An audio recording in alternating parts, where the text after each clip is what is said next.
Hello and welcome to the oil show. मैं हूं आपका होस्ट गौरव और आज की इस पॉडकास्ट में हम लोग डिस्कस करने वाले हैं कि किस तरीके से हम अपने इंटरव्यू के लिए प्रिपरेशन कर सकते हैं। इसी के साथ साथ हम लोग डिस्कस करने वाले हैं कि ऐसे कौन से कॉमन क्वेश्चंस हैं जो इंटरव्यू में पूछे जाते हैं और उनका क्या आंसर देना होता है। आज की हमारी जो स्पेशल गेस्ट हैं वो इंडिया लेंस की एक लीडिंग एचआर हैं। इन्होंने अपने करियर में 2000 से भी ज़्यादा कैंडिडेट्स की हायरिंग की हुई है और एक टाइम पे 500 से भी ज़्यादा वर्कफोर्स को मैनेज किया हुआ है। तो चलिए शुरू करते हैं आज का podcast with leading HR Vaishali Singh.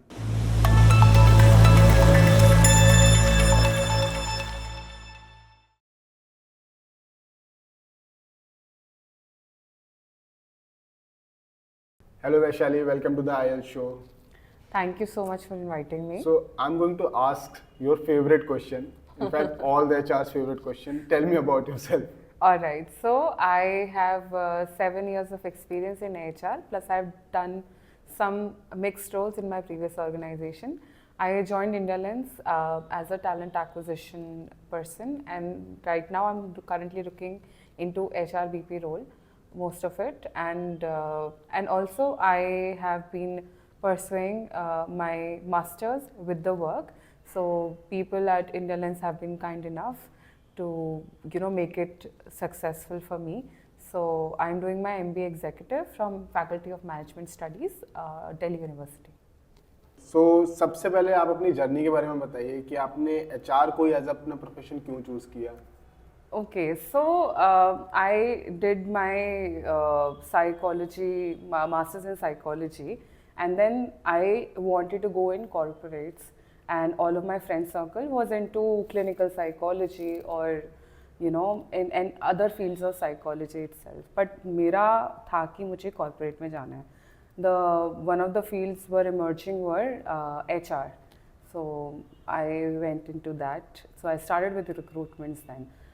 Before that, in order to understand if I'm really not fit for other fields of psychology or it's just just for the sake of it, I tried doing internships into multiple fields, and then I decided कि अब तो HR ही करना है. So it was a well tried experience.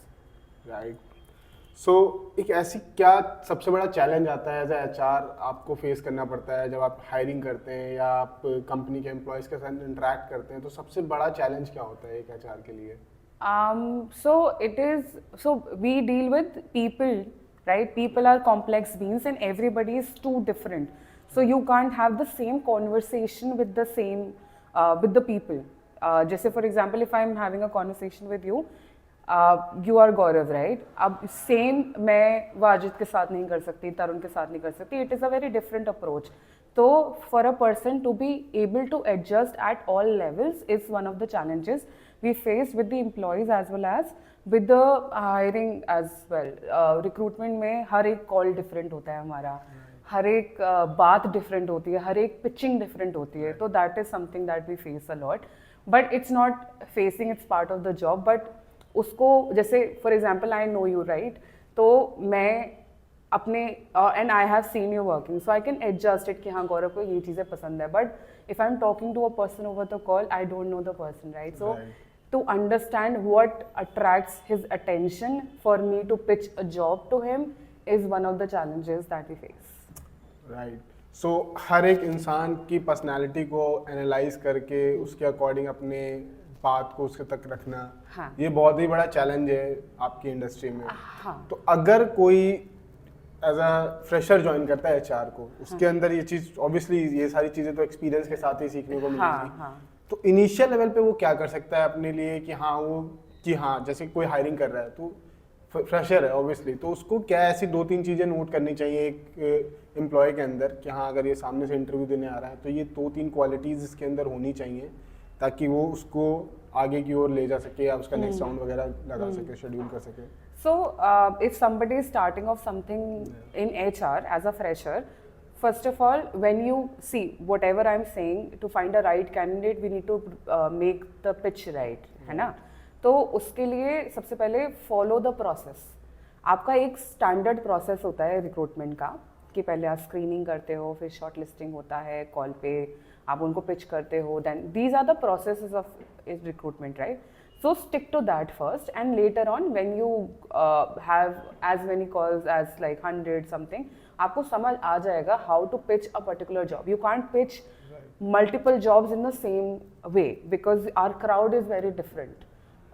तो I would suggest अगर आप fresher हो तो आप एक प्रोसेस से स्टिक करो which is cycle of recruitment all together and make your you know strategise it at that level. आपका अगर मैं आपको बताऊंगी कि इसको ऐसे पिच करो, that is my personalized way to do it. हर बंदे का अपना अलग स्टाइल होता है. I think you need to figure it out and you will figure it out while you are doing a lot of calls. Right. So बहुत सारी companies जब कोई स्टार्ट करता है तो जो उनके फाउंडर मेंबर्स होते हैं वो ही सारे टास्क खुद ही करते हैं. जैसे वो खुद ही रिक्रूटिंग कर रहे हैं, वो खुद ही ऑपरेशंस भी देख रहे हैं. तो क्या ये सही होता है? क्या उनको प्रोफेशनल हेल्प लेनी चाहिए? एज अ फ्रीलांस एचआर भी बहुत सारे अवेलेबल रहते हैं. तो क्या किसी एजेंसी के थ्रू वो जा सकते हैं या खुद से ही हायरिंग करना ज़्यादा बेटर रहता है? क्योंकि as a person let's suppose अगर कोई एक स्टार्टअप हम स्टार्ट करते हैं तो मेरे पास इतने रिसोर्सेज नहीं है, मेरे पास इतना फंडिंग नहीं है कि मैं एक प्रॉपर टीम सेटअप कर सकूं एचआर की. लेकिन मुझे ऑब्वियसली एम्प्लॉयज़ तो चाहिए. तो लोग प्रेफरेंस एचआर को, आपको ऐसा लगता है कि लोग प्रेफरेंस एचआर को बाद में देते हैं as compare to other team members? Like कि हाँ, जैसे पहले टेक टीम वो सेटअप करते हैं, फिर उसके बाद मार्केटिंग टीम सेटअप करते हैं, प्रोडक्ट टीम सेटअप करते हैं, देन वो सोचते हैं कि हाँ नाउ वी नीड समवन जो इन सबको मैनेज कर सकता है, तो वो एचआर के पास जाते हैं, देन वो एचआर की हायरिंग करते हैं. हाँ. बल्कि आपको क्या लगता है ये रिवर्स होना चाहिए प्रोसेस कि पहले एचआर को हायर करना चाहिए ताकि वो एक अच्छी टीम बिल्ड कर सकें, या खुद से वो टीम बिल्ड कर लेते हैं? सी वो क्या मतलब, जब आप अपनी कंपनी स्टार्ट करते हो as a CEO, as a cofounder, what is your first intent? You want to get right people at the right place for the right work, right? वो आप कैसे भी कर सकते हो. I don't think that is wrong for a CEO or co-founder to initially set up their own team and then hire HR. That is fine. As soon देखो HR आपके 10 लोगों को भी मैनेज कर सकते हैं, 50 लोगों को भी, 1000 लोगों को भी, तो उसमें कोई नहीं है. पर जैसे जैसे आपका वर्कफोर्स बढ़ता जाता है, there are restriction that you put on the, जैसे शिफ्ट आवर्स करो, इतनी छुट्टियां etcetera etcetera. For that to maintain और फॉर अ प्रॉपर रिक्रूटमेंट और a bulk recruitment you need an HR. तो it is fine if you don't hire an HR, but you would need an HR after a point of time. But आप initially 10 लोगों की team में जरूरी नहीं आप HR बिठाओ अगर इतना यू नो चीज़ों की ज़रूरत नहीं है. That is fine.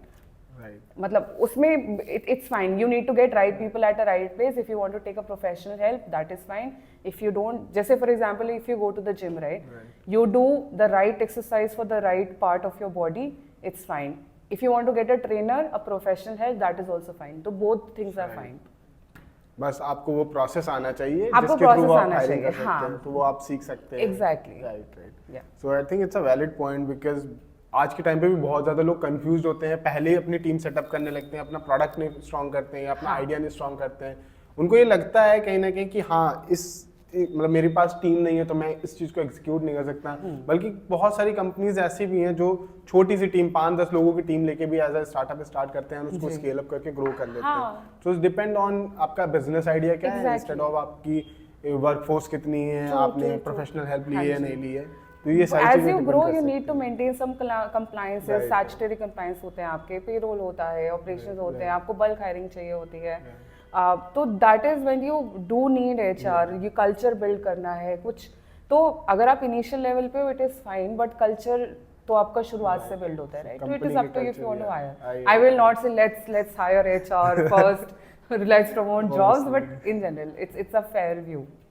तो ऐसी क्या कंपनीज जो कॉमन मिस्टेक करती हैं रिक्रूटमेंट के टाइम्स पे, जो अगर हम लोग स्टार्टअप की बात करें या एमएनसीज की भी बात करें तो कई सारे मतलब बहुत सारे अभी रिसेंटली न्यूज़ वगैरह आई हैं कि एम्प्लॉयज़ की प्रोडक्टिविटी कम हो रही है. बहुत सारी बड़ी बड़ी कंपनीज में दिखाते हैं कि हाँ हम लोगों ने अपने एम्प्लॉयज़ को इसलिए ले ऑफ कर दिया कि उनकी प्रोडक्टिविटी नहीं थी. तो ऑब्वियसली कहीं ना कहीं कोई ना कोई मिस्टेक उनकी हायरिंग की टीम में भी रही होगी.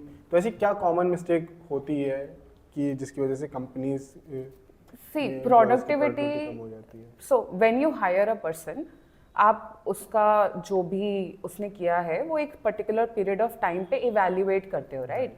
तो तब तक ठीक होता है. अब यहाँ पे हायरिंग टीम का काम खत्म हो चुका है. अब आप ऑन बोर्ड करते हो and the managers and all take over, hand over. तो उसके बाद में आपका मेंटेनेंस का काम आता है. तो there are 3 arm of HR, which is acquisition, retention and management. So that is when the management will come. So आपके एम्प्लॉय की प्रोडक्टिविटी नहीं निकल रही है, it's one of the KRAs of manager to manage, right? तो MNCs में बहुत बार ये होता है कि it's a very structured organization and for little tasks they have multiple people for it, ठीक है? तो by chance एक बंद हो जाता है etc etc. So my friends are also there in MNCs and I have heard that they don't have a lot of work. तो ठीक है, I don't know how but they don't have a lot of work to do. तो which is something, या तो काम में delay है या प्रोसेसेस इतने सारे हैं टू फॉलो दैट, अप्रूवल्स पे टाइम लगता है एक्सेट्रा, जैसे स्टार्टअप्स में नहीं होता है. स्टार्टअप में instant approval and then you get going. तो it is one of the KRAs of the managers to manage, and if they are not able to manage, inform the HR for that. They will help you out कि कहाँ पे क्या problem आ रही है. There is an escalation matrix to it. Managers are afraid at times to reach out to HRs कि वो क्या सोचेंगे, but अगर आप आते हो तो will help you manage कि कैसे resource manage करते हैं. Obviously if the HR intervention happens तो वो different way में जाता है, but managers can directly approach HR कि मेरे को ये दिक्कत आ रही है and we can give a suggestion. But right. I think सो कहीं ना कहीं अगर एम्प्लॉयज़ प्रोडक्टिविटी पे नहीं वर्क कर रहा है तो मैनेजर्स या कंपनी एचआर को ब्लेम करती है कि इसमें कि हाँ आपने गलत हायरिंग कर दी तो ये तो एम्प्लॉय काम ही नहीं कर रहा है. See, देखो करते हैं कि तुमने गलत हायरिंग कर दी है, but understand HR were always there and so the managers when it comes to hiring. It's a combined mistake, right?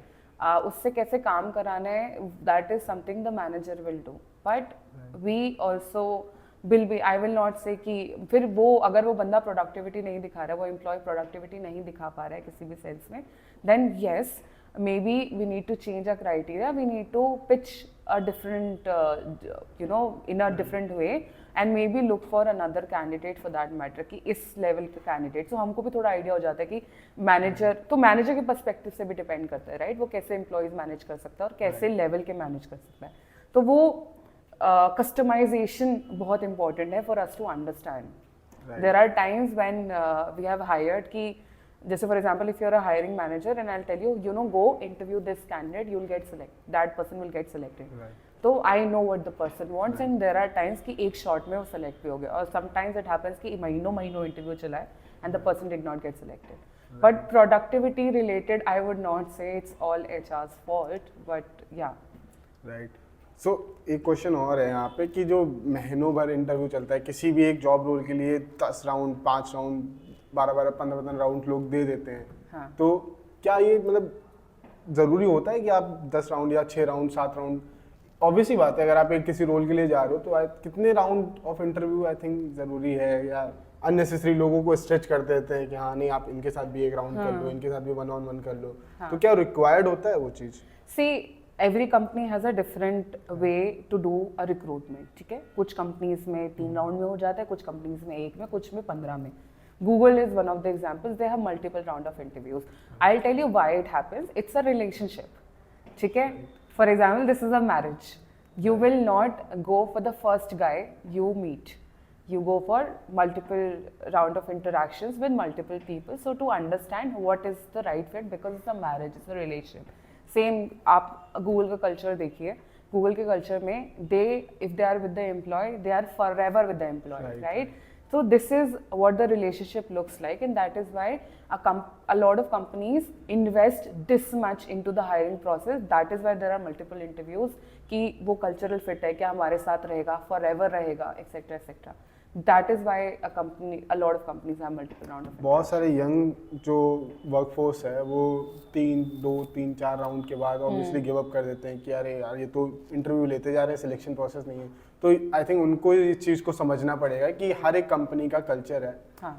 आपको उस कल्चर में फिट होना है तो वो अपने अकॉर्डिंग चेक करते हैं कि हाँ आप इस लायक हैं या नहीं है. ऑब्वियसली आपको मल्टीपल राउंड ऑफ इंटरव्यू देना पड़ेगा ताकि आप बाद में मीटिंग्स वगैरह हो रही हैं आप वहाँ पे ना डरें, आप अपने ऑफिस कल्चर में आप उस चीज़ को समझें, आप उस चीज़ को पॉजिटिव वे में लेना चाहिए यंग फोर्स को.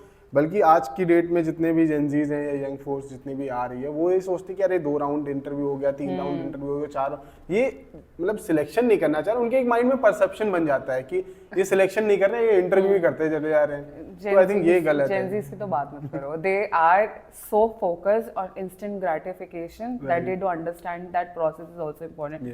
Also understand the people who are hiring you are millennials, और baby boomers, so they have a proper process. So I think from their level they need to understand कि जो लोग तुम्हें hire कर रहे हैं उनका यही process रहा है शुरुआत से.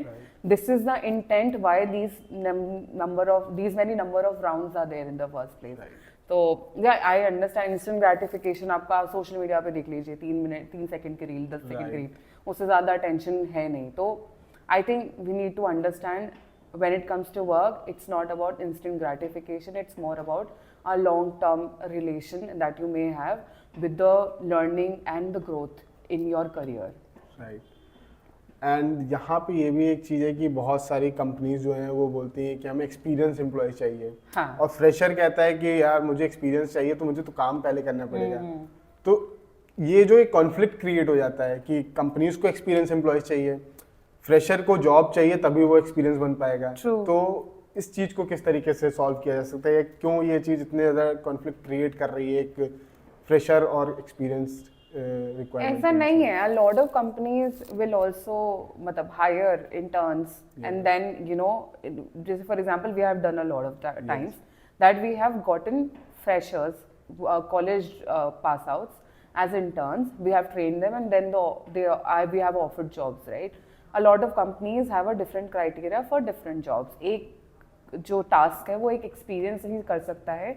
Hence we look for experienced candidate. अगर एक चीज़, अगर हमारा स्ट्रक्चर इतना स्ट्रॉन्ग है कि we can afford that time to train a particular resource, we will obviously go for a fresher, considering these freshers are without any experience are able to be, we can actually mould them as per our structure, as per our culture. तो it is better when it comes to hiring a fresher than an experience, because वो अपना experience कहीं से करके आया है, फिर वो मेरी कंपनी में आएगा.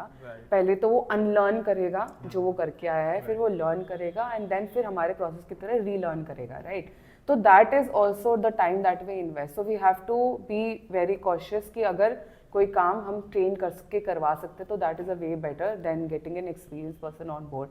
सी वो तो होगा, लर्न अनलर्न रीलर्न वाला प्रोसेस तो चलेगा. सो एज अ फ्रेशर अगर किसी को जॉब चाहिए तो कौन सा ज़्यादा बेस्ट ऑप्शन है उसके पास? भी वो स्टार्टअप की तरफ जाए या स्टार्टअप में अप्लाई करे, ज़्यादा इजीली जॉब मिल जाएगी, या वो एमएनसीज को अप्रोच करे? सी अपॉर्चुनिटीज़ के ऊपर बात है. मिलने को तो जब आप अप्लाई करते हो you need to find right portals. Basically a lot of time people suffer कि हम अप्लाई कहाँ करें, right? Where do we reach out people? How to reach out people? I think that is the biggest challenge. Otherwise, if you get a job in MNC, good for you. If you get a job in a startup, good for you. It has nothing to do with anything. तो कहाँ पे apply करना चाहिए? कौन सा best platform? बहुत सारे portals हैं आपके पास में. हायरिस भी है, वहाँ पे भी फ्रेशर की जॉब्स आती हैं. वहाँ पे थोड़ा एक्सपीरियंस भी होता है, पर फ्रेशर जीरो से भी स्टार्ट होता है. कुछ jobs we have Internshala. You can apply to companies' career page as well. You need to tap onto the companies, maybe connect with people over LinkedIn, follow them.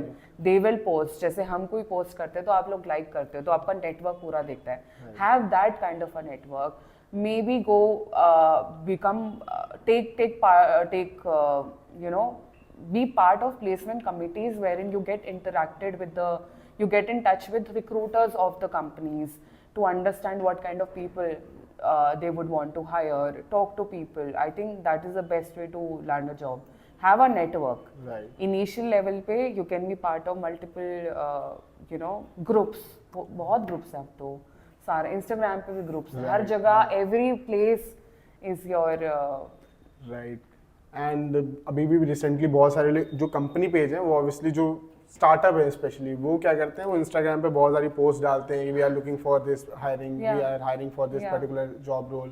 तो बस ये कहीं ना कहीं लोग एफर्ट नहीं डालते उतना कि हाँ जाएं उस कंपनी के पेज के जाके अप्लाई करें, उस अपने रेज्यूम को उसके अकॉर्डिंग चेंज करें, थोड़ा सा अपडेट करें जो कंपनी के रिक्वायरमेंट्स और जॉब डिस्क्रिप्शन होता है. सो आई थिंक ये छोटे छोटे एफर्ट्स जो हैं एम्प्लॉयज़ अगर करते हैं तो आपको लगता है कि इतना भी एफर्ट नहीं है. चैट जीपीटी हमारे पास है, इतनी सारी चीजें, इतने एआई मॉडल्स हैं. आप सिर्फ लिख दो, आप जॉब डिस्क्रिप्शन डाल दो, वो आपको सीवी बना के दे देंगे. इतने एफर्ट तो देखो करने पड़ेंगे, उसके अलावा तो नहीं हो पाएगा. जॉब चाहिए थोड़ा इतना तो करना पड़ेगा. इंस्टाग्राम पेजेस है, आप पहले आई टेल यू पहले इतना नहीं था. पहले आपकी कंसल्टेंसीज रीच करती थी या कंपनीज के पेज पे अप्लाई करना था, या फिर आपको छोटे छोटे पेजेस होते थे जिनका लिंक फिर आपको रीडायरेक्ट करता था एक्सेट्रा एक्सेट्रा. अब hiring is everywhere. You name the platform, people are hiring from that. There are people who are hiring. You have seen that people are hiring from Shaadi.com also, Right. Bumble also. All the dating apps are recruitment platforms now. We are not saying you're hiring from them, but we have heard these cases, Yes, right? yes. So hiring is like everywhere now. So इतने और हर चीज इतना automate हो चुका है. I don't know where the problem is. Right so अगर हम लोग बात करें वर्क फ्रॉम होम या वर्क फ्रॉम ऑफिस की, तो कोविड के बाद से कहाँ पे ज़्यादा लोग, मतलब कई सारी कंपनीज बोल रही हैं कि वर्क फ्रॉम होम में प्रोडक्टिविटी बहुत कम हो जाती है एम्प्लॉयज़ की, they need to come office, उनको ऑफिस आके रेगुलर काम करना पड़ेगा. सो आपका इस पे क्या टेक है कि हाँ वर्क फ्रॉम होम में क्या एक्चुअल में एम्प्लॉयज़ की, बिकॉज आपने भी बहुत सारे एम्प्लॉयज़ के साथ काम किया है वर्क फ्रॉम होम में भी ऑफिस में भी, सो आपको कहाँ पे लगता है कि वर्क फ्रॉम होम में क्या एक्चुअल में प्रोडक्टिविटी कम हो जाती है? सी पहले सब लोग वर्क फ्रॉम ऑफिस करते थे. उस कोविड के आने के बाद सब लोगों ने एक नया तरीका आजमाया घर से काम करने का. ठीक है, प्रोडक्टिविटी लो होती है नहीं होती है, depends on individual and how the teams are working. For example in our company we have one process. अगर एक कुछ इनिशिएटिव होता है, there are multiple teams who are interacting. तो उस केस में थोड़ा सा मुश्किल हो जाता है to be in touch with everybody online, right? अभी क्या करना होता है कि पहले आप इनको कॉल करोगे, फिर उनको कॉल करोगे, फिर उनको सबको सिंक करोगे या एक कॉल करके सिंक करोगे. It takes a little bit more time, but sometimes a face-to-face interaction will have a different effect altogether. It depends on the project. It's a perception altogether. It depends on the project, who is working, how is working. Productivity दोनों में आएगी, and later on, I think we will need to adapt to the changes that universe is throwing us into. It irrespective of, it's just a perception. या सो दोनों मतलब अपनी अपनी जगह सही है, बस सही है. डिपेंड करता है एम्प्लॉयज टू एम्प्लॉयज या हाँ जी. टीम मैनेज कैसे कर रहा है उनका Exactly, मैनेजर, हाँ. वर्क कल्चर क्या वो उस तरीकों को ऑर्गेनाइज कर पा रहे हैं. बहुत सारे ट्रैकिंग एप्स या वेबसाइट्स होती हैं, इन सब का यूज करके productivity obviously manage A bad boss can be a bad boss in the office as well as when they are working from home. So it depends. सो अगर कोई कंपनी हायरिंग करती है तो टेक्निकल स्किल्स तो एक part वो देखती है, क्या ये जिस जॉब रोल के लिए इसके पास सफिशिएंट टेक्निकल स्किल्स है. उसके अलावा और कौन सी स्किल्स एक एम्प्लॉयज़ में होनी चाहिए जो कंपनीज या एक एचआर बहुत ज़्यादा ऑब्जर्व करता है कि हाँ you are good at your skill, आपके पास स्किल्स हैं, बट स्किल्स के अलावा भी क्या ऐसी कोई चीज़ नोटिस करते हैं एचआर कि ये चीज़ अगर इसके अंदर है तो ये फिट है, अदरवाइज इसको रिजेक्ट कर देंगे? I think the first thing and the most important thing we check is if the person is a cultural fit or not. That is the most important thing. Cultural fit आपके बहुत levels पे effect करेगा. How they are working with the team, how they'll be able to adopt. Right. जैसे अगर हमारा business change होता है with the time, उसको कितना adapt कर सकते हैं? Are they able to follow the deadlines? Will they be able to work in pressure? So multiple scenarios. I think cultural fit is something that we definitely check before getting onto the technical skill first. By the way, तो किस cultural round fit is. में check करते हैं cultural? I think it is checked on all the rounds. धीरे धीरे करके वो check होता है. आपका एक बार में कल्चरल फिट नहीं चेक हो पाता, तो आपको पहले इंटरेक्शन में होगा, फिर टेक्निकल स्किल्स के अंदर भी थोड़ा बहुत होगा कि this is how the teams are working, are you able to do that or not. Till later on, till the negotiation, till the person is on board, I think cultural check keeps on happening. It is a process. It cannot happen in 1 hour. जैसे culture build नहीं होता है 1 घंटे में, same cultural check भी 1 घंटे में या एक इंटरेक्शन में नहीं हो पाता है. तो it's a process, but there are few things which we do. We put person into a situation, we ask situation based questions, we try to understand how they have worked with the teams earlier, what are the conflicts, how they have managed the conflicts. That gives us a very good view of if the person will be able to work in the company or not, or will be able to cope up with whatever is happening in the environment. So अभी recently LinkedIn पे बहुत ज़्यादा post viral हुई थी कि HR hiring के time पे तो बहुत ज़्यादा मतलब इंटरेस्ट रहते हैं कि हाँ कैंडिडेट क्यों नहीं ज्वाइन कर रहे, कब से ज्वाइन कर सकते हो, बट अगर वो कैंडिडेट शॉर्टलिस्ट नहीं हो पाता है तो एचआर उसको इन्फॉर्म नहीं करते हैं. हाँ तो जी. क्या एचआर क्यों नहीं इन्फॉर्म करते हैं? अगर सपोज अगर 100 एप्लीकेशंस आती हैं एंड उसमें से 2 या 3 लोग ही शॉर्टलिस्ट होते हैं इनिशियल लेवल पे, तो उनको तो इन्फॉर्म किया जाता है, बट जो 97 लोग शॉर्टलिस्ट भी नहीं होते हैं, हाँ उनको क्यों नहीं एचआर इन्फॉर्म करते हैं कि हाँ you are not fit for this role, या आप इस रोल में नहीं शॉर्टलिस्ट हो पाए, आप अगली बार ट्राई करिएगा। बहुत सारी मतलब एआई सॉफ्टवेयर की हेल्प से बहुत सारी बड़ी बड़ी कंपनीज ऑब्वियसली रेज्यूमे चेक करके नोटिफिकेशन भेज देती हैं, बट अगर 5-6 लोगों का इंटरव्यू होता है, उसमें से कोई एक हायर होता है, उसमें से भी अगर 4 लोग नहीं हायर होते तो उनको भी इन्फॉर्म नहीं किया जाता कि हाँ आप हायर नहीं हो पाए इस बार। अगर ये लिंक्डइन पे था तो the lot of companies have heard you guys, okay. Right. तो सी एचआर का प्रोसेस सिर्फ कंपनी में बैठा हुआ एचआर ही नहीं कर रहा होता है, कंसल्टेंसीज भी कर रही होती है। Consultancies work on bulk model, they need to call, they have a target of calling 500 people in one day, 400 people in one day, तो उसके अंदर थोड़ा सा डिले हो सकता है, company understand, but now companies what have started doing is they have started putting up a message. If you upload your resume and send it to the companies, they will tell you ki hi, we have received your resume, if it is shortlisted we will get in touch with you in these Right. number of days, if not hold on to the the Right. thing and we will reach back to you in these many or stay on the pace, stay tuned, we will I hope we will try to work with you again, there'll be an opportunity, stay close, etc, etc. So these are the things that the companies have started doing. It is nice, it will keep the morale up of the Right, person, right. it will hold the attention of the Right. candidate, they will stay tuned ki Right. हाँ मुझे पता है, they are able to do that. A lot of companies are doing it, we are doing it. In case we are not able to inform the person over the call or over the text, we make sure that we send a message via consultancies or via via email कि बताने में इतना problem नहीं Right, है, right. It is an industry, we will come Right. Across people any which way. तो बहुत बार हुआ है कि अगर एक कैंडिडेट एक साल में पहले साल में हायर नहीं हुआ तो वो तीसरे साल में ज़रूर आया हमारे पास में, because we were able to give them a better experience while telling them no ki why, and I think helping the candidate to understand why they were not able to pass a particular round or why they were not shortlisted in the first place will give them a very positive view. So we have to make sure that we are holding the attention of the candidate as well.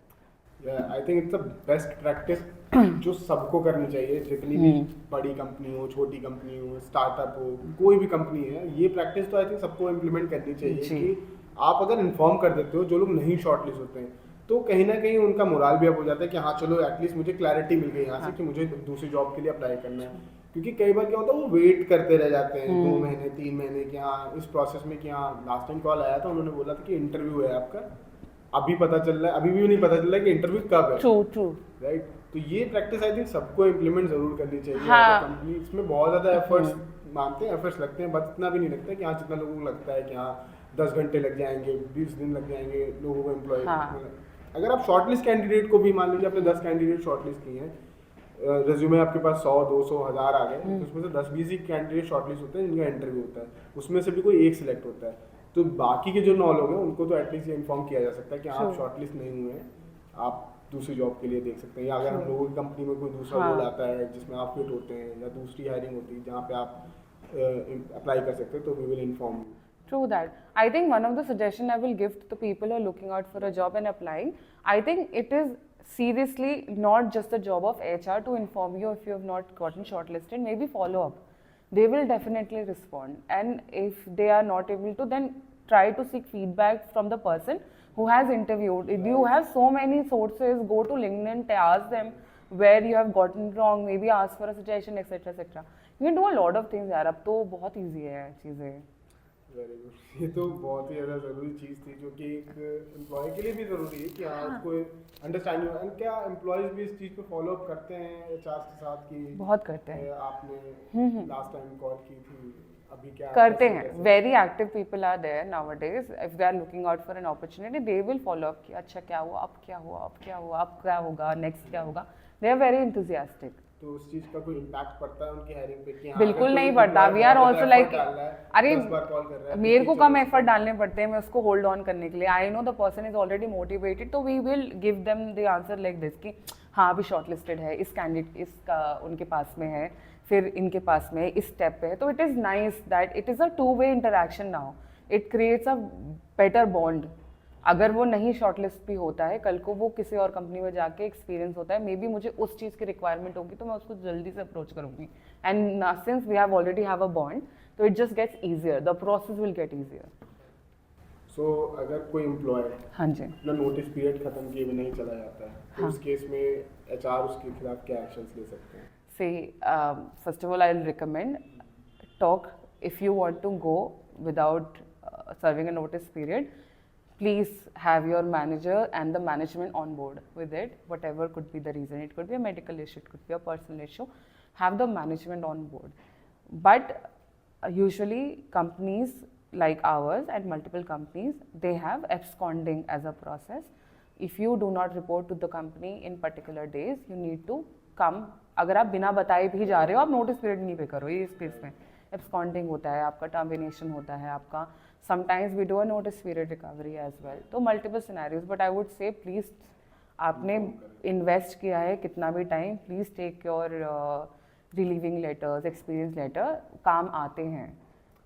Right, बहुत सारी companies क्या करती हैं, अपना जो employees होते हैं बिना अगर नोटिस पीरियड सर्वाइव किए चले जाते हैं, like they inform the company कि हाँ मैं जा रहा हूँ, अब नहीं कर पाऊँगा कंटिन्यू यहाँ पे, तो उसके एक्सपीरियंस लेटर वगैरह रोक लेते हैं, या फिर उसके डॉक्यूमेंटेशन को प्रॉपरली वेरीफाई नहीं करते हैं जब कंपनीज दूसरी वेरिफिकेशन के लिए कॉल की। तो ये क्या मतलब प्रैक्टिस लीगल है कि ऐसा कर सकते हैं कंपनीज की नहीं कर सकते? अगर अगेन डिपेंड, अगर आप मेरा कंपनी के एसेट्स लेके गए हुए हो तो मैं आपका एफ कैसे करूँगी, है ना?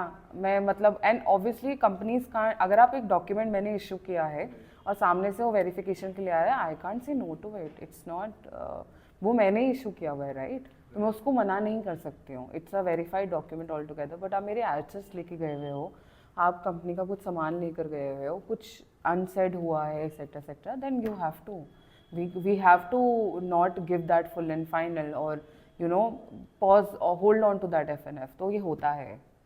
Completely legal. हाँ, जब तक मेरा full and final, and we reach out to the candidate कि आपका फुल एंड फाइनल इस रीजन से नहीं हुआ है, please reach out to us, and till that time we are keeping things on hold, and we can ask the person to do that. ये there has to be a proper communication, you can't just hold on to F और the settlement out of the blue.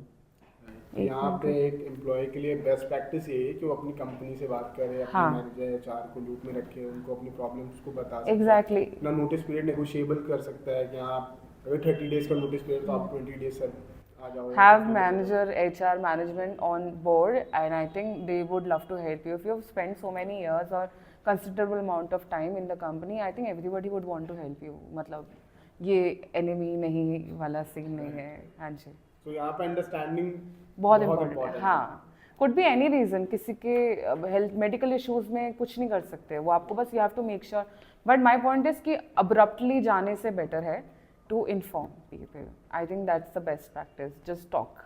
That's it. So यहाँ पे हम लोगों के पास कुछ बहुत ही important questions आए हैं कि HR से पूछे, HR जो mostly employees से पूछते हैं। हाँ जी।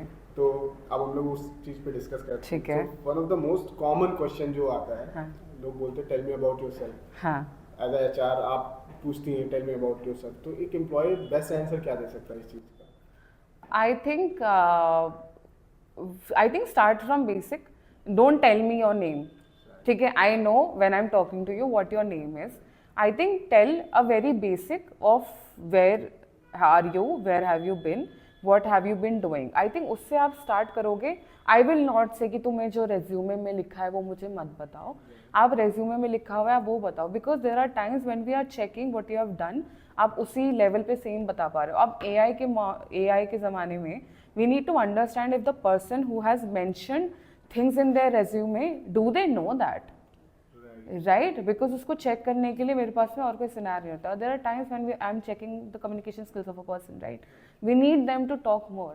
So I would say talk in a structured manner. Have a structure in your head while you are speaking with HRs or anybody. क्योंकि ये question सब लोग पूछते हैं. Be it HR, be it person who's taking your technical skills, etc. They will do that.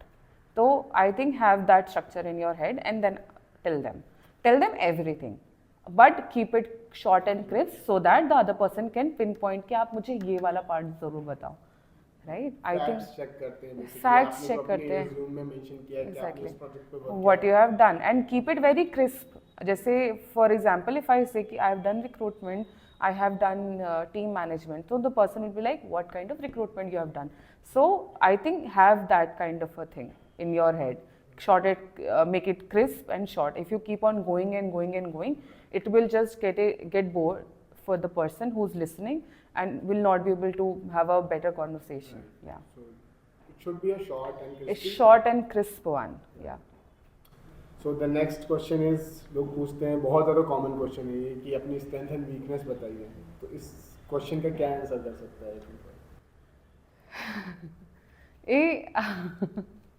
I mean आपकी जो strength है आप वो बता सकते हो. Weakness again I have seen a lot of reels also. वो कहते हैं कि अगर तुम उनको वीकनेस बताओगे ना तो वो तुम्हारी वीकनेस को पॉइंट आउट करेंगे, ये नहीं ये नहीं ये नहीं.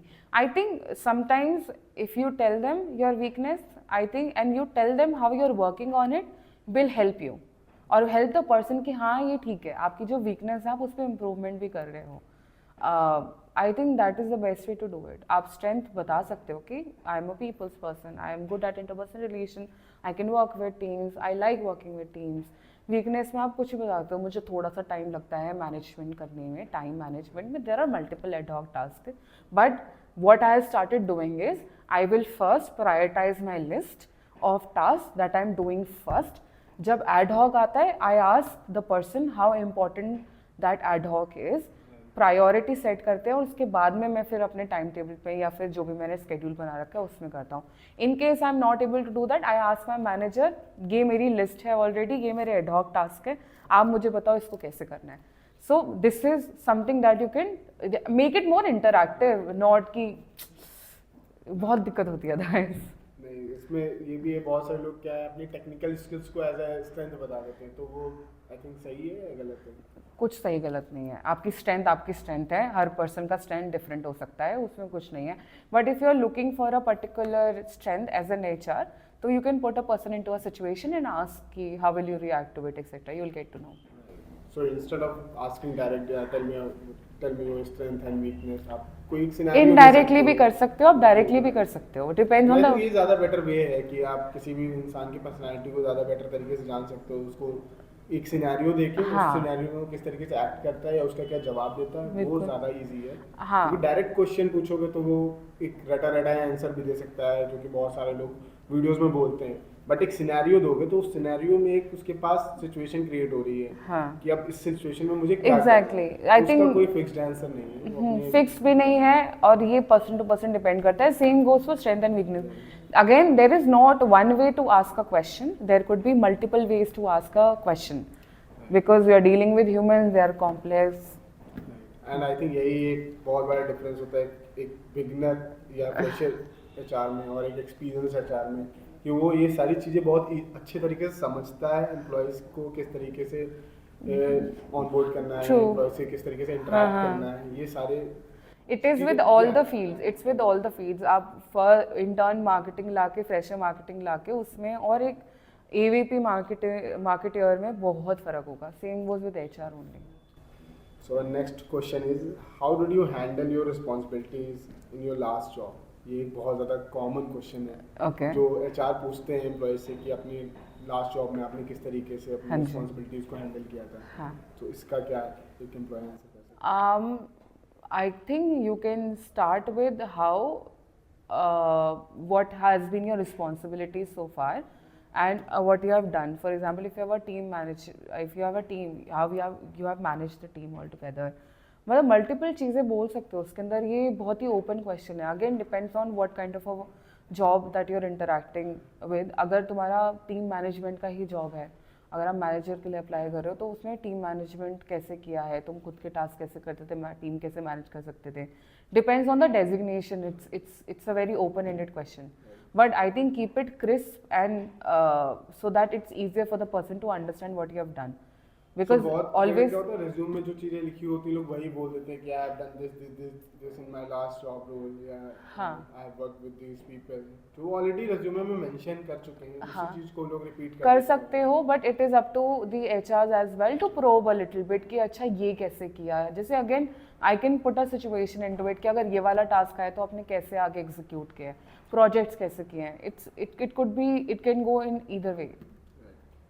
सो our next question is why did you leave your last job. ये बहुत ही ज्यादा एक ट्रिकी क्वेश्चन है। I thought you were asking me. Why do you want to switch your job, हाँ। व्हाई यू डू लाइक क्यों आप company join करना चाहते हैं, क्यों छोड़ना चाहते हैं। ऑब्वियसली बात है कि एक एम्प्लॉय के माइंड में हाँ। बहुत सबके माइंड में मुझे लगता है पर्सनली कि ये क्लियर होता है। ऑब्वियसली फर्स्ट रीजन इज कि हाँ बेटर हाइक मिल जाए या बेटर सैलरी पैकेज मिल जाए। हाँ। बट एज ए एचआर जब ये कोई पूछता है तो उसको क्या बेस्ट आंसर दे सकता है। See, answer again, perception, people to people varies. But I think why we are checking most of the times कि अरे अप्रेजल आने वाला है, इसको ऑफर शॉपिंग के लिए चाहिए होता है। तो a strong reason why you are looking out for a job would help the person to understand if the person will be able to stick throughout the rounds of the interaction or not. It will help us. If you have a very strong reason, I think that helps us to have a good conversation. वो अगर जैसे for example we have gotten a lot of people कि अच्छा तुम job क्यों करना चाहते हो, हम ऐसे पूछते हैं तुम जॉब क्यों करना चाहते हो। उसने मैम देखो मेरे को आईफोन लेना है, ठीक है, तो मुझे इसलिए जॉब करना है। अब इस केस में मैंने उससे पूछा तो आईफोन लेना है, आईफोन कितने रुपए का आएगा, कितना मैं ऑफर कर रही हूँ, मतलब ये इतने दिन ही टिकेगा या इतने दिन ही मेरे साथ में काम करेगा। तो I will not obviously hire the person, right. If I am looking for a long term hire, अगर मैं 1 साल 6 महीने कैसा भी हायर देख रही हूँ मैं उस हिसाब से हायर करती हूँ, राइट।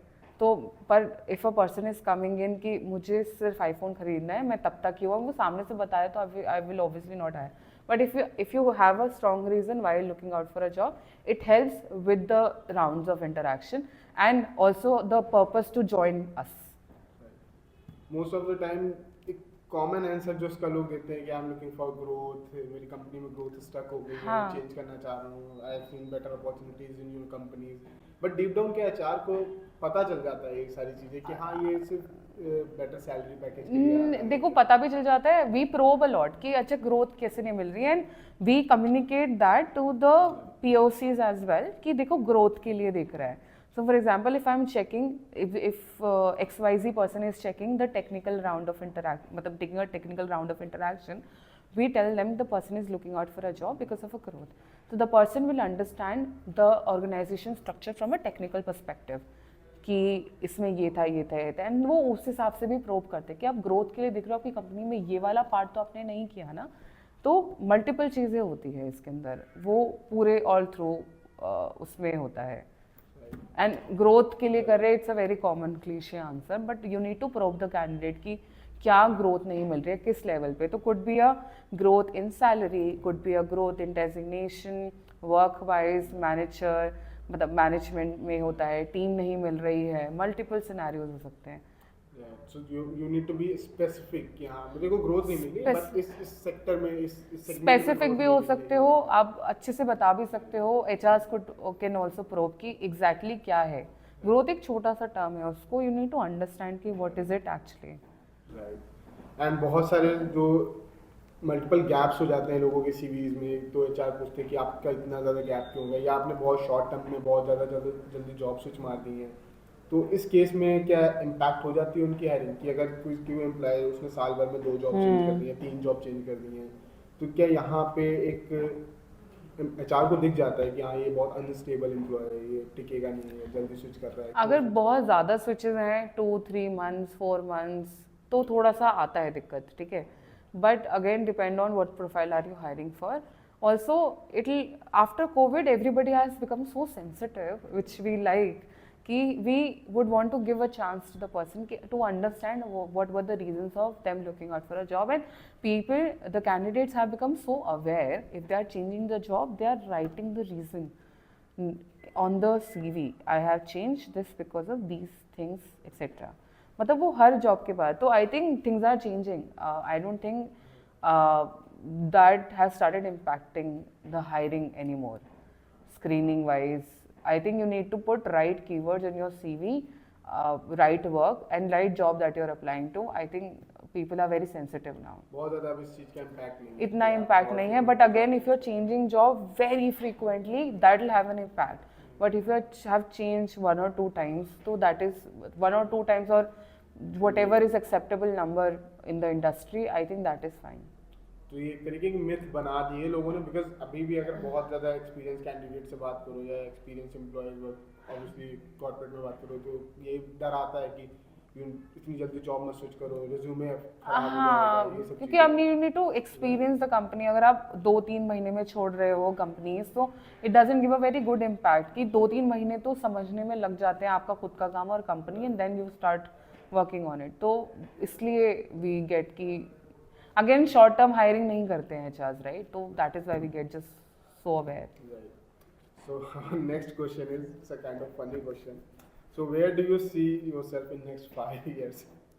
Because ये चीज तो एक इंसान कैसे प्रेडिक्ट कर सकता है कि 5 साल में हाँ. मैं क्या करूँगा? हाँ. फिर भी चीज को किस तरीके से आंसर कर सकता है, where do you see yourself in next 5 years?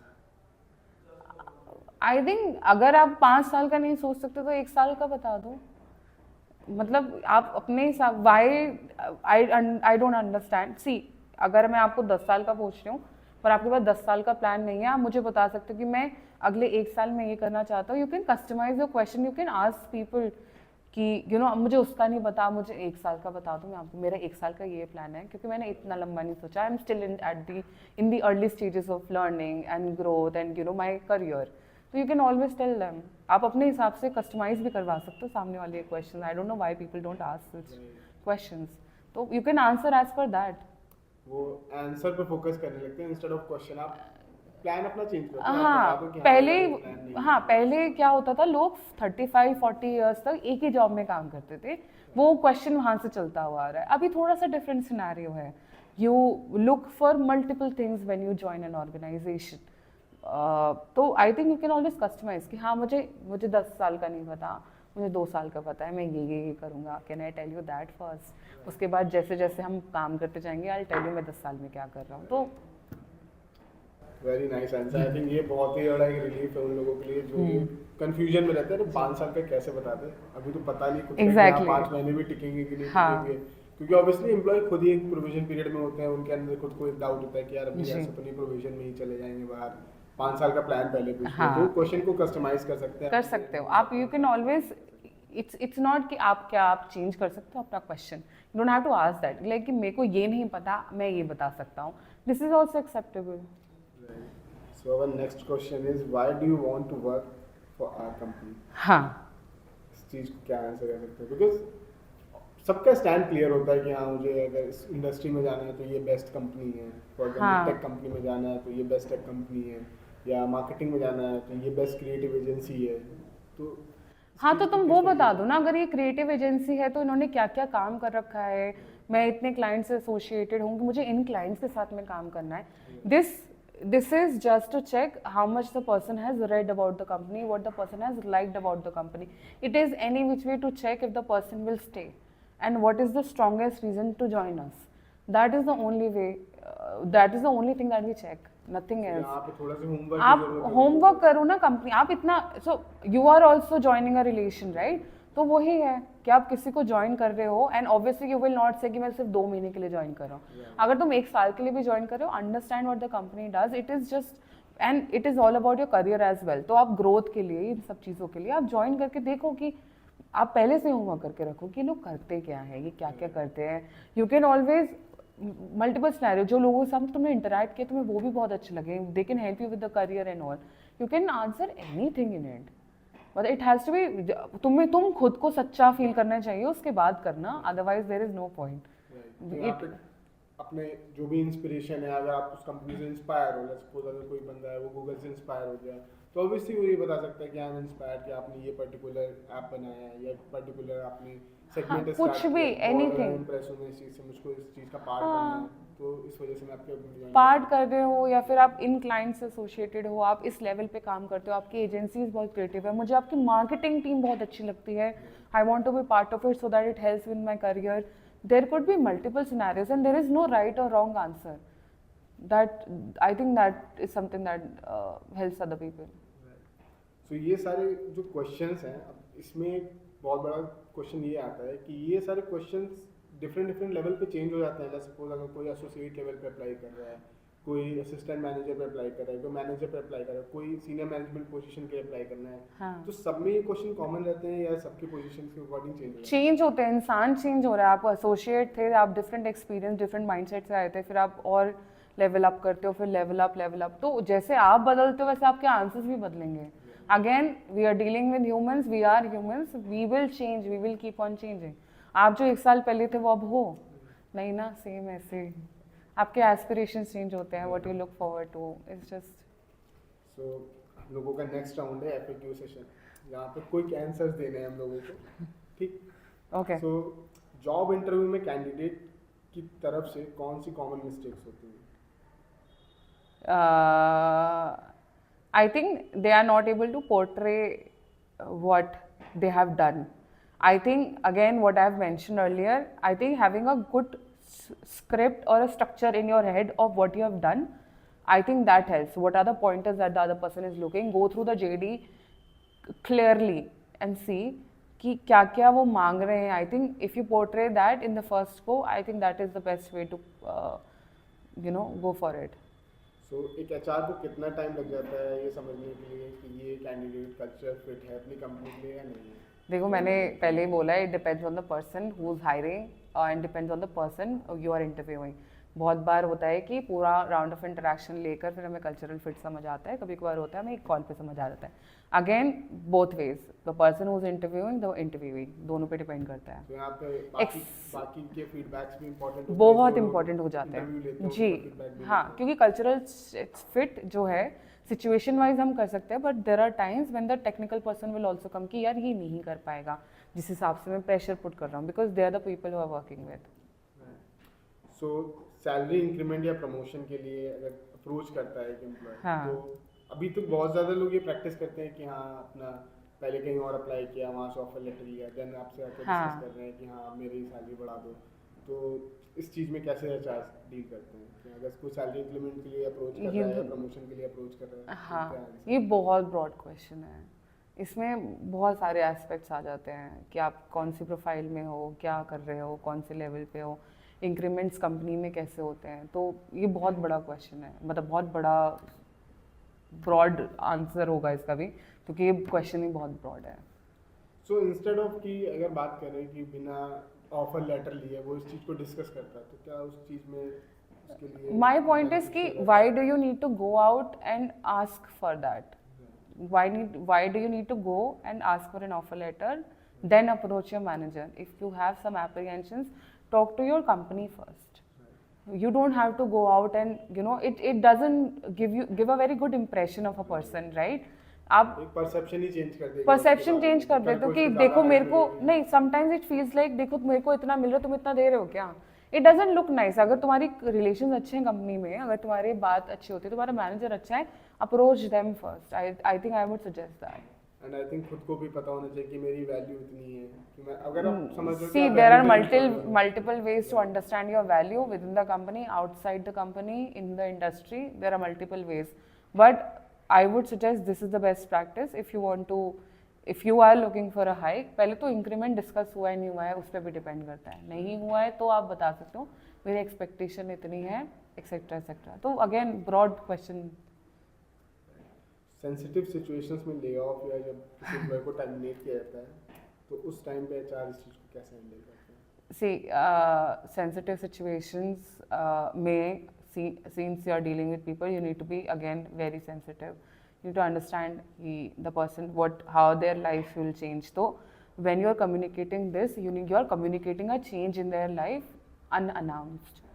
Termination हो गया, lay off हो गया कि कल से ये नहीं करना है, and that comes it comes as a shock. ठीक है. तो I think having, I am not sure what number are we talking about here when you are laying off, but if you are laying off considerable amount of people, so I think having a one-on-one conversation and giving them time to understand why this change, what will happen next, etc., etc., will help them to adapt to the change way better. And also, as HR or as a company, however you can help them, please help them. For example, if when I am doing this, I am always telling them ki, give us your resume, we'll send it to the consultancies, I will rotate into my HR groups, this is how your next day will look like, or this is how your next 2 months will look like, etc., etc. I think giving them time to adapt to change is best thing that you can do as an HR. Support, I think ये जो आपने Be there for them. Support ये एक तरीके से बहुत ज़्यादा, जब आप किसी को एकदम से बताते हो कि आप कल से नहीं आ सकते, हाँ. तो वो आप उसको अगर सेम टाइम पे सपोर्ट भी कर दो कि हाँ ठीक है आप नहीं आ सकते, बट जो हम लोगों की तरफ से बेस्ट हम लोग कर सकते हैं, आपको कहीं और रिकमेंड कर सकते हैं, हम लोग अपने पर्सनल नेटवर्क में आपको शेयर कर सकते हैं कि आप इतने अच्छे एम्प्लॉयज़ रहे हैं. तो आई थिंक ये बहुत एक रिलीफ हो जाती है उनके लिए कि एटलीस्ट चलो जॉब नहीं है अभी मेरे पास, बट एटलीस्ट मेरी कंपनी साथ में है, HR साथ We are there for you. Be there. Do not just get block them or get rid of them. Be there if they are calling you for anything. Please be there. देखो, your job is 8-9 hours of your life. ठीक है, उसके अंदर जो भी आप करते हो that affects multiple parts of your life. आपकी फैमिली लाइफ उससे इफेक्ट हो रही है, आपकी पर्सनल लाइफ उससे इफेक्ट हो रही है, राइट? आपका रहना और उस आपकी और आप whatever you are doing at work is affecting your family members as well. तो वो चेंज को अडेप्ट करना उस लेवल पे, क्योंकि अगर मैं आपको कोई न्यूज़ होती है बैकग्राउंड में बहुत सारी चीज़ें, ये कैसे होगा, ये कैसे होगा, ये कैसे होगी, you need to give the time for a person. So I think when I have done it earlier, I have given considerable amount of time. I can't put a timer on it कि ये 10 second में करो, 10 minute में करो, नहीं. We will give as much time as to the person to adapt to the changes and make them understand what the process will be like. You have to be professional as well as you have to be there for the person. बहुत सारी companies बोलती हैं कि company को profitable बनाने के लिए lay off कर देते हैं, तो क्या ये प्रैक्टिस सही है? I don't like this when the company does it, but if they're actually profitable, again reasoning क्या है उस पर डिपेंड करता है. प्रॉफिटेबल बनाने के लिए कर रहे हैं या फिर एक्चुअली में इतनी दिक्कत है कि they can't afford people. So I think if they are able to manage it from the start, I think it will help everybody, right? उसमें कंपनी का भी लॉस बहुत है ना, their reputation is getting hampered, people who are associated with it are getting hampered. So I think if the companies are planning things from the start, I think that is the best thing. क्योंकि हाँ जी. And यहाँ पे ये भी आ जाता है कि एक ले ऑफ जो ट्रेंड अभी चालू हुआ है, ये कोविड के बाद से आई थिंक बहुत ज़्यादा ये बूम है. पहले हो रहे थे ले ऑफ कि नहीं हो रहे थे? क्योंकि कोविड के बाद से यार हो रहे थे, पता है, बट अभी क्या है कि आपने ये भी देखा होगा कि कोविड के अंदर ही हमारा सोशल मीडिया बहुत बूम किया है, राइट? अभी इंफॉर्मेशन ऐसे ट्रैवल करती है, पहले थोड़ा टाइम लगता था, अभी ऐसे ट्रैवल करती है. तो पहले इतना अगेन इतना न्यूज़ में नहीं आया, इतना सुनने में नहीं आया. अभी तुम जरा सा कुछ हो रहा है, 1 सेकंड बाद इतने करोड़ों लोगों को पहुंच जाता है वो सेम चीज़. तो इसलिए the news travel fast now. पहले भी हो रहा होगा, आई एम प्रीटी श्योर. अभी न्यूज़ बहुत ट्रैवल बहुत फास्ट होती है. हाँ, वो बहुत ही ज़्यादा एकदम होता था, बट किसी को पता नहीं चलता था ऑब्वियसली. इतना जल्दी नहीं पता चलता था, बट अभी बहुत न्यूज़ फास्ट ट्रैवल करती है. लिंक्डइन, ट्विटर, सोशल, इंस्टाग्राम हो गया आपका, स्नैपचैट हो गया आपका, ट्विटर हो गया, एवरीवेयर. सो अगर किसी भी रिज्यूम को HR चेक करता है तो उसमें सबसे ज़्यादा रेड फ्लैग क्या नोटिस करता है कि ये चीज़ अगर इसके रिज्यूम में मिल गई तो ऑब्वियसली इसको नहीं हायर करना? ये again depends on the person, depend on the profile that we are hiring for. ऐसा कुछ नहीं होता कि ये तो रेड फ्लैग है मेरे लिए. I think whatever I am hiring for, अगर मुझे वो मिल जाए तो I think that is good to go. पर रेज्यूमे में अगर वो चीज़ें नहीं हैं जिसके लिए मैं हायर कर रही हूँ, that is when I will not forward that resume, but I will still ask the person कि आपकी resume में नहीं है, are you doing this work or not? Sometimes I do that to understand. अगर नहीं है तो we'll ask them कि please can you add those things in the, so that I can send it to the the person who's in charge. Basic mistakes avoid हो जाती है कि जैसे डेट्स वगैरह मिसमैच हो गई कि हाँ किसी ने बोला कि टाइम पीरियड से नहीं, this is very sensitive information. CV is your is the first thing that we see. अगर उसी में ही सबसे पहले चीज़ें गलत है वो, तो मतलब दैट इज आई थिंक वो बहुत सेंसिटिव इंफॉर्मेशन आप शेयर कर रहे हो, राइट? तो उसको अगर आपने वही नहीं देखा तो फिर मतलब that creates a very bad impression on the person. क्योंकि हम बैकग्राउंड वेरिफिकेशन भी करते हैं. आप कल को मुझे आके नहीं कर सकते कि ये मैंने गलत लिखा था. नहीं, that is the first paper you set. अगर आपने उसको ही गो थ्रू नहीं करता, that creates a very bad impression. आपको क्या लगता है मून लाइटिंग जो होती है जो फ्रीलांसिंग लोग करते हैं कंपनीज में हाँ काम करते करते, तो क्या वो सही है या गलत है? यार बहुत टफ क्वेश्चन है ये. अगेन Again, बहुत सारे लोग अभी भी क्या है कि जॉब भी कर रहे हैं फुल टाइम, हाँ. प्लस उसके बाद वो फ्रीलांस प्रोजेक्ट्स भी ले लेते हैं. यार depends on the contract that you have with the company. अगर कंपनी का for example I am into recruitments, I can't do recruitments for other companies और for myself. That is my contract with the company. तो it depends आप कौन कैसे company में हो, क्या कॉन्ट्रैक्ट है, क्या अनसेट रूल्स है, क्या साइकोलॉजिकल कॉन्ट्रैक्ट है आपका कंपनीज के साथ में. It totally depends. I will not say no or yes when it comes to moonlighting or freelancing, but it has to be how the companies are working with you. So last question हम लोगों का है obviously, performance review को effectively कैसे manage करते हैं या review करते हैं चार कि हाँ इस एम्प्लॉय की प्रोडक्टिविटी बहुत अच्छी है, इसकी परफॉर्मेंस बहुत अच्छी है, हाँ. इस एम्प्लॉय की परफॉर्मेंस बहुत ज़्यादा ख़राब है, तो उस चीज़ को कैसे एनालाइज करते हैं? So I'll tell you whatever I'm doing, we are doing in India Lens.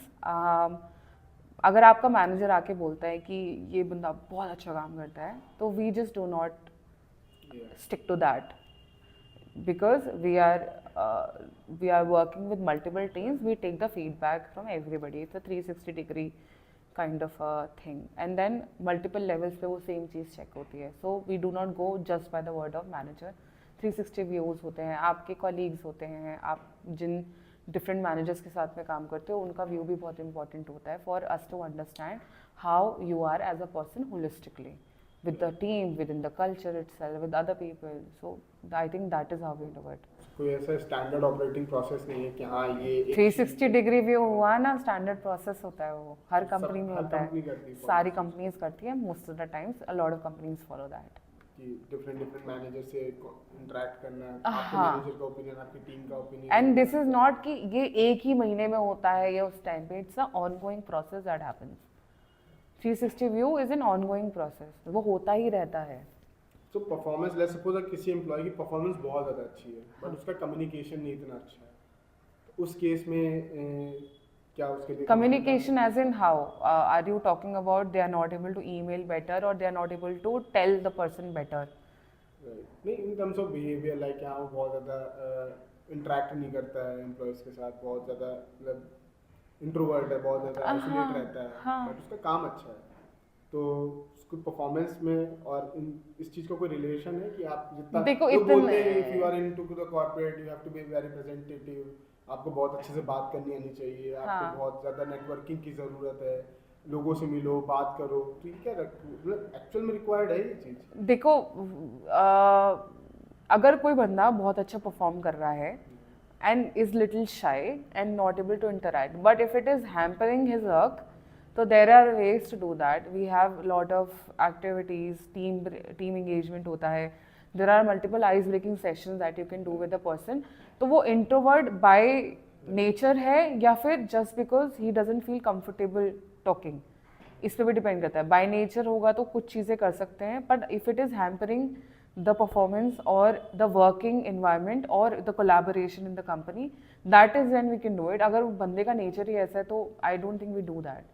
पर आइस ब्रेकिंग सेशन और एंगेजमेंट में इतना हो जाता है, तुम सब लोग ऐसे ही हो गए हो, तुम सारे इंट्रोवर्ट्स आए थे हमारे पास में, now we talk and we eat lunch together, so that's a different thing all together.